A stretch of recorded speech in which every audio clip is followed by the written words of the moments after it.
কানাডার প্রধানমন্ত্রী Justin Trudeau অবশেষে পদত্যাগের ঘোষণা দিয়েছেন। সোমবার দেশটির রাজধানী অটোয়ায় নিজ বাসভবনের বাইরে এক সংবাদ সম্মেলনে এই ঘোষণা দেন তিনি।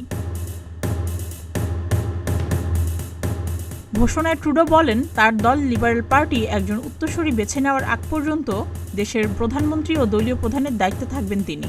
জানা গেছে, দলের অভ্যন্তরে ক্রমবর্ধমান অসন্তোষের মুখে এই সিদ্ধান্ত নেন ট্রুডো।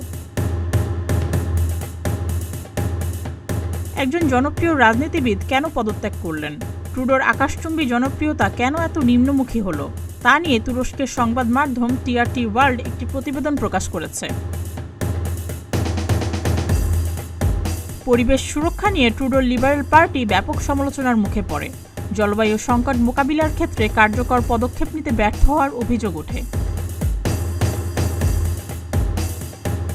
2024 সালে কানাডায় মুদ্রাস্ফীতির প্রভাবে নিত্যপ্রয়োজনীয় জিনিসের দাম এবং আবাসন ব্যয় বেড়ে যায়। এই সংকট মোকাবিলায় কার্যকর কোনো পদক্ষেপ নিতে ব্যর্থ হয় ট্রুডোর সরকার। ফেডারেল বাজেট প্রস্তাব জাস্টিন ট্রুডোর নিজ দল লিবারেল পার্টি এবং বিরোধী পক্ষ উভয়ের কাছ থেকেই সমালোচিত হয়। বাজেট প্রস্তাবে প্রগতিশীল গোষ্ঠীর চাহিদাকে উপেক্ষা করা হয়েছে বলা হয়। কানাডার প্রদেশগুলির সঙ্গে স্বাস্থ্যসেবা তহবিল নিয়ে আলোচনা করতে ব্যর্থ হওয়ার জন্য ট্রুডোর সরকার সমালোচিত হয়। কয়েক সপ্তাহ আগে কানাডার অর্থমন্ত্রী ক্রিস্টিয়া ফ্রিল্যান্ড পদত্যাগ করেন।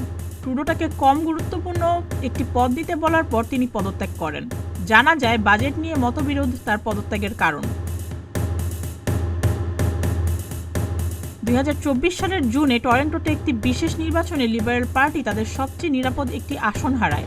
অক্টোবর মাসে লিবারেল পার্টির 20 জনের বেশি আইন প্রণেতা ট্রুডোকে চতুর্থবার প্রধানমন্ত্রীর পদে না দাঁড়ানোর অনুরোধ করেন। নতুন নির্বাচন করা পর্যন্ত ট্রুডোই প্রধানমন্ত্রী থাকবেন। 2013 সাল থেকে তিনি দলকে নেতৃত্ব দিচ্ছেন এবং 2015 সাল থেকে তিনি প্রধানমন্ত্রীর দায়িত্ব সামলাচ্ছেন। জাস্টিন ট্রুডোই কানাডার সবচেয়ে দীর্ঘ সময় ধরে প্রধানমন্ত্রী পদে আছেন। সুস্মিতা, প্রতিদিনের বাংলাদেশ।